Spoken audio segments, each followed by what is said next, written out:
நேயர்கள் அனைவருக்கும் வணக்கம். நான் எழுத்தாளர் இரா கலைச்செல்வி. அறிவோம் ஜோதிடம் என்ற இந்த நிகழ்ச்சியில் நாம் சந்திக்க இருப்பது மயிலாடுதுறையைச் சார்ந்த ஜோதிடர் திரிபுர சுந்தரி அவர்களைத்தான். இவர் கடந்த 10 வருட காலமாக ஜோதிடத்தை நன்கு கற்று தெளிந்தவர்.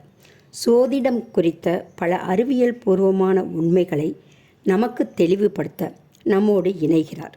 வாங்க நேயர்களே, நிகழ்ச்சிக்குள்ளே போகலாம். நேயர்கள் அனைவருக்கும் வணக்கம்மா. எழுத்தாளர், கவிஞர், தலைமைச் செயலகத்தின் உயர் அதிகாரியான பன்முக ஆளுமை கொண்ட உங்களுடன் இணைவதில் நானும் பெருமை கொள்கிறேன். மிக்க மகிழ்ச்சி. கடந்த நிகழ்ச்சியில் ஒவ்வொரு ராசிக்கும் கொடுக்கப்படுகிற சிம்பல் குறித்து தெளிவாக விளக்கம் சொன்னீங்க.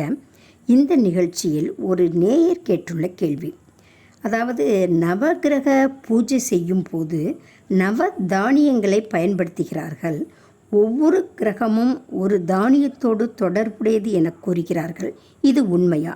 இந்த நவ கிரகங்களுக்கும் இந்த நவ தானியத்திற்கும் ஏதாவது சம்பந்தம் உண்டா?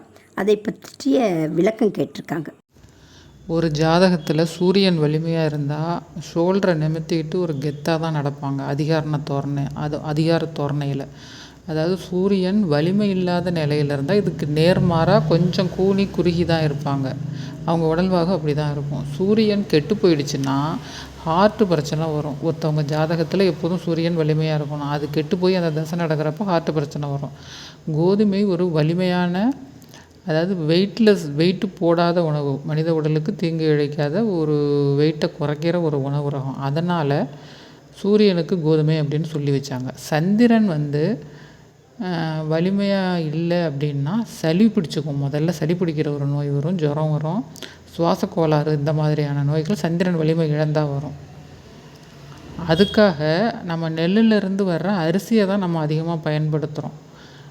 அதனால் சந்திரனுக்கு நெல்லை சொல்லி வச்சாங்க. செவ்வாய் வலிமையாக இருந்தால் உடல் வலிமையாக இருக்கும். உதாரணமாக ஒரு போலீஸ் டிபார்ட்மெண்ட்டில் இருக்கிறவங்களுக்கு, ஸ்போர்ட்ஸில் இருக்கிறவங்களுக்கு, இவங்களுக்கெல்லாம் உடல் வலிமையாக இருக்குது அப்படின்னா செவ்வாய் நல்லா இருக்குது அப்படின்னு அர்த்தம். இப்படிப்பட்டவங்களுக்கு செவ்வாய் வலிமை இல்லை அப்படின்னா சீக்கிரமாக ஒரு வயதான தோற்றம் வந்துடும், தோல் சுருங்கி போயிடும். அதனால் உடல் வலிமையாக இருக்கிறதுக்காக அந்த ரிச் ப்ரோட்டீன்ஸ் அதிகம் உள்ள அந்த தோரையை செவ்வாய்க்கு பரிந்துரைச்சாங்க. புதன் வலிமையாக இருந்தால் புத்தி கூர்மையாக சுறுசுறுப்பாக இருப்பாங்க. புதன் வலிமை குறைஞ்சா மந்த புத்தி. அப்படிப்பட்டவங்களுக்கு இந்த நான்வெஜ் கொடுத்தா இன்னும் மந்தமாயிடும். அதனால் புதனின் காரகமாக பச்சை காய்கறிகளை சொல்லி வச்சாங்க. புதனுக்கு பச்சை நிறமுள்ள எல்லா காய்கறி, குறிப்பாக அதில் முதலிடத்தில் பச்சை பயிரை சொல்லி வச்சாங்க. குரு வலிமையாக இருந்தால் அவங்க உடலில் எப்போதும் கொழுப்பு சேரும், கொஞ்சம் தொப்பை வச்சுக்கிட்டு தான் இருப்பாங்க. அப்படிப்பட்டவங்களுக்கு தான் குரு வலிமையாக இருக்கிறார் அப்படின்னு அர்த்தம். அவங்களுக்கு அதிகமாக கொழுப்பு சத்துள்ள உணவு எப்போதுமே கிடச்சிக்கிட்டே இருக்கும். அந்த பற்றாக்குறை இல்லாமல் கிடைக்கும். கொழுப்பு சத்து எப்போதும் ரொட்டீனாக கிடச்சிக்கிட்டே இருக்கும், வெயிட்டு போடும் அந்த குருதசை நடக்கிற சமயத்தில். இதை கட்டுப்படுத்துறதுக்கு அந்த குருவோட கொண்டக்கடலையை சொல்லி வச்சாங்க. சுக்கிரன் வலிமையாக இருந்தால் சுக்கிரன் என்ன கொடுக்குமோ அதோட கூடவே சேர்ந்து சுகர் அப்படிங்கிற ஒரு நோய் வர்றதுக்கான வாய்ப்பு உண்டு. இனிப்பு அதிகம் சாப்பிடுவாங்க, இனிப்பு பிரியர்கள் அப்படின்னு சொல்லலாம். அதனால் இரும்புச்சத்து, நார்ச்சத்து, பொட்டாசியம், மாங்கனீஸு, கால்சியம், மெக்னீஷியம் அந்த மாதிரி நிறைய சத்துக்கள் நிறைச்ச மொச்சையை இந்த சுக்கிரனுக்கு ஒரு இதுவாக சொல்லி வச்சாங்க. சனின்னு சொன்னாலே உடல் உழைப்பு தான். வயலில் நின்று மண்வெட்டி தூக்கி வேலை செய்கிறவங்களுக்கு, சேத்துல நிற்கிறவங்களுக்கு, மூட்டை தூக்குற தொழிலாளர்களுக்கு, இந்த சாலை துப்புரவு செய்கிறவங்களுக்கு, இவங்களுக்கெல்லாம் சனி கெட்டு போய் அதை தொழிலாக செய்ய வேண்டிய நிலையில் இருப்பாங்க. இவங்களுக்கு பெரிய அளவில் செலவு பண்ணி எல்லா சத்துக்களையும் எடுத்துக்க முடியாது. மூட்டை தூக்குறவங்க இன்றைக்கி பால் வாங்க கூட காசு இல்லை அப்படின்னு ஒரு நாள் சொல்லுவாங்க. இன்றைக்கி வேலை இல்லை, ஏதோ மாதத்தில் 10 நாள் இருக்குது, அப்புறம் இல்லை அப்படின்னு சொல்லுவாங்க. அவங்களுக்கு இந்த அத்தனை சத்துக்களையும் ஈடேற்றணும் அப்படின்னா அதுக்காக தான் எள்ளை சனியோட ஒரு காரகமாக பயன்படுத்துகிறாங்க. இப்படி தான் ராகுவுக்கு கருப்பு உளுந்து, கேதுவுக்கு கொள்ளு அப்படின்னு 2 தானியங்களை வச்சுருக்காங்க. ராகு இருக்கிற இடத்தைக்கு தகுந்தாற் போல் அதனோட பலன் மாறுபடும். ராகு சில இடங்களில் உடல் உழைப்பை கொடுக்கும். அதாவது மகரம் கும்பத்தில் இருந்தால் கட்டாயமாக அடுத்தவங்ககிட்ட அடிமையாக வேலை செஞ்சு தான் அவங்களுக்கு வருமானம் வரும். அதனால் முக்கிய சத்தான சில சத்துக்கள் அந்த கருப்பு உளுந்தில் இருக்கிறதால ராகுவுக்கு கருப்பு உளுந்தை பரிந்துரைக்கிறாங்க. கேது சில இடங்களில் அமரும்போது தனுசு, மீனம், ரிஷபம் துலாம் ஆகிய ராசிகளில் குறிப்பாக இப்படி இந்த இடங்கள்ல இருக்கிறப்ப சுக்கிரன் மாதிரியும் குரு மாதிரியும் வேலை செய்யும். இதய நோய் சக்கரை நோயை உண்டு பண்ணும். அதனால் தேவையற்ற கொழுப்பை குறைக்கிறதுக்காக கேதுவுக்கு கொல்லை பரிந்துரைக்கிறாங்க.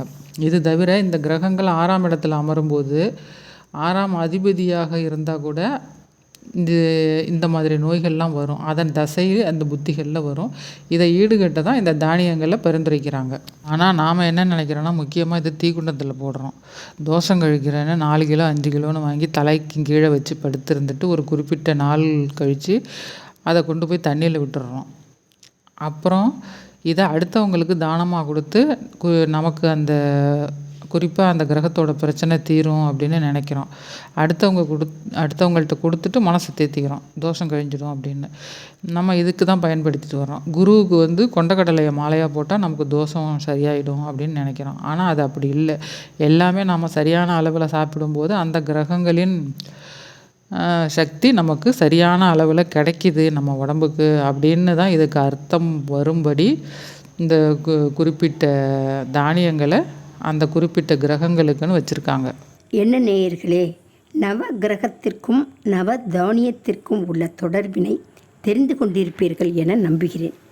இந்நிகழ்ச்சியினை தொடர்ந்து ஸ்ரீலங்கா, மலேசியா, துபாய், US போன்ற நாடுகளில் இருந்து பார்த்து கொண்டிருக்கும் அனைவருக்கும் எங்களின் மனமார்ந்த நன்றிகள். உங்களின் ஜோதிடம் குறித்த சந்தேகங்களை கமெண்ட்ஸில் பதிவு செய்தால் பதிலளிக்கிறோம். நல்லதே நினை, நல்லதே நடக்கும். வாழ்க வளமுடன் என கூறி விடைபெறுவது இரா கலைச்செல்வி. நன்றி, வணக்கம். நேயர்கள் அனைவருக்கும் நன்றி, வணக்கம்.